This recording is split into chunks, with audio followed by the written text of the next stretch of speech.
Good morning everyone. आज हम कुछ कॉमन चीज़ें करने जा रहे हैं जो सभी ही क्लासेस के लिए यूज़फुल हैं, चाहे वो क्लास 4th हो या क्लास 10th हो। बेटे हम करने जा रहे हैं इसमें प्रोवर्ब्स। बेटे प्रोवर्ब्स होती हैं लोकोक्तियाँ, हिंदी में जिनको आप लोगों द्वारा कही गई उक्तियाँ जो फेमस हो जाती हैं उनको हम लोकोक्तियाँ कहते हैं, जो लोगों द्वारा बनाई गई हैं। और इंग्लिश में हम इसको बोलते हैं प्रोवर्ब्स। इंग्लिश में इसको क्या बोलते हैं बेटे? प्रोवर्ब्स। जैसे यहाँ पर हमारी फर्स्ट क्या है बेटे?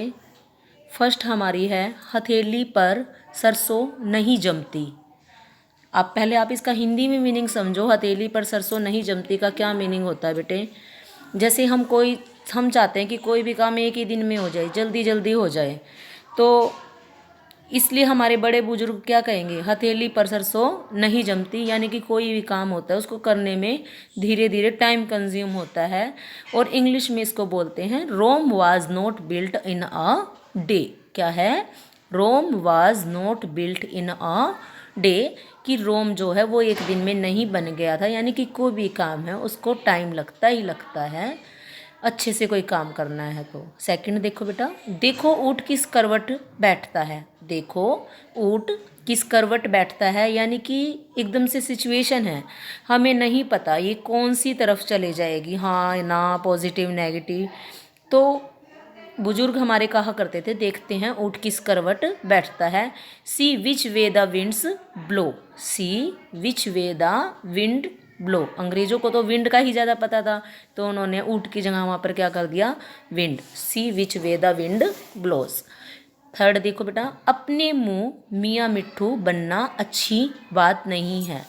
अपने मुंह मियाँ मिट्ठू बनना अच्छी बात नहीं है, यानी कि हम अपनी ही तारीफ खुद करते रहते हैं, उसको क्या कहते हैं? अपने मुंह मियाँ मिट्ठू बनना, जो कि अच्छी बात नहीं है।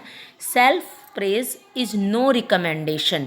Self praise is no recommendation, यानी कि आपकी तारीफ कोई और करे तब तो कोई बात है, लेकिन सेल्फ खुद से खुद की प्रेज करते रहना उसकी कोई रिकमेंडेशन नहीं है, कोई अच्छाई नहीं है इसमें। फोर्थ देखो बेटा, सहज पकेसो मीठा होए। जैसे आज की जनरेशन को हर काम में जल्दी रहती है, जल्दी जल्दी, और पहले हमारे बुजुर्ग क्या कहते थे, अच्छे से कहते थे, सहज पकेसो मीठा होए, यानी कि जो काम धीरे होता है अच्छे से होता है।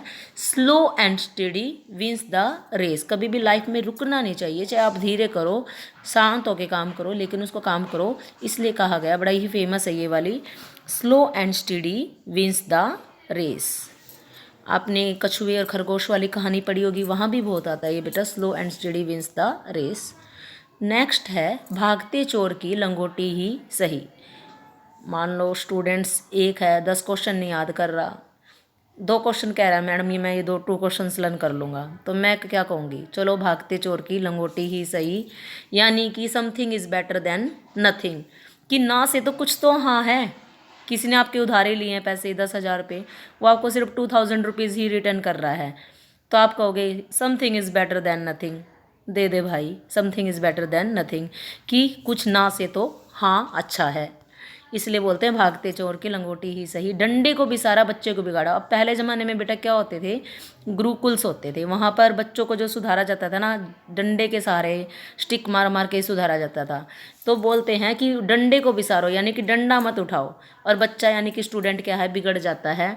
Spare the rod and spoil the child. मैं भी इसको क्लास में बहुत यूज़ करती हूँ, छोटे बच्चों के लिए, या कभी 5th 6th के कई बच्चे होते हैं ऐसे, तो उनके लिए यूज़ होती है ये, spare the rod and spoil the child. Spare होता है अलग कर देना, रोड यानी कि छड़ी स्टिक को, और स्पॉइल मैंने बर्बाद कर दो बच्चों को, यानी कि जो बच्चा होता है उसकी जो उम्र होती है वो कम समझता है। तो मतलब पहले ज़माने में ऐसा बोलते थे, आजकल तो ये अप्लाई नहीं होती है, बट फिर भी आप इसको नॉलेज के लिए याद रख लेना। नेक्स्ट क्या है, तुझे पराई क्या पड़ी अपनी निबेड़ तू, यानी कि दूसरों के बारे में चिंता करने के बारे में के सोच के हमें अपनी ही पहले सोचनी चाहिए, अपने घर के बारे में। Sweep before your own door. वैसे तो स्वीप का मतलब होता है सफाई करना, यानी कि अपने दरवाजे के आगे झाड़ू लगाओ, दूसरों के दरवाजों की तरफ मत ध्यान दो। Sweep before your own door, यानी कि दूसरों के बारे में मत सोचो, पहले अपने घर के बारे में ही सोचो। अभी दिल्ली दूर है। अभी दिल्ली दूर है, यानी कि मान लो कोई छोटा बच्चा है, कोई बहुत बड़ी बात करने लग जाए, तो हम उसके लिए कह देंगे अभी दिल्ली दूर है, यानी कि बहुत टाइम है तुम्हारे लिए। There is many slip between cup and the lips. There is many slip between cup and the lip.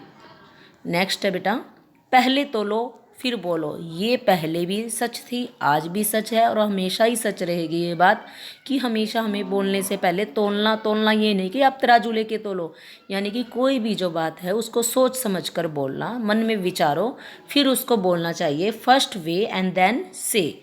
First way then से, इसको हम अदर वे में भी कहते हैं think before you speak. Think before you speak, बोलने से पहले सोचो, या फर्स्ट वे देन से। आज हम इसके लिए 10 ही करेंगे बेटा। लास्ट है आपकी, गया वक्त फिर हाथ नहीं आता, यानी कि जैसे कहते हैं चिड़िया चुग गई खेत, तो अब पछताए क्या होता है जब चिड़िया चुग गई खेत, यानी कि गया वक्त फिर हाथ नहीं आता। Time once past can not be recalled. Time once past can not be recalled, कि टाइम एक बार वापस चला जाता है तो वो कभी भी वापस नहीं आता। ठीक है बेटा, ये हमने की हैं और इसमें से सारी ही इम्पोर्टेंट है, सारी ही बिल्कुल। तो ये आपको अपनी नोटबुक में राइट भी करनी है, लर्न भी करनी है। और फिर से कह रही हूँ, ये ऑल क्लासेस के लिए, सभी क्लासेस के लिए 6 to 10th या 4th to 10th भी कह सकते हो, जिन बच्चों को शौक है करने का, सबके लिए यूज़फुल है और आपको ये करनी है। थैंक यू बेटे, हैव अ नाइस डे।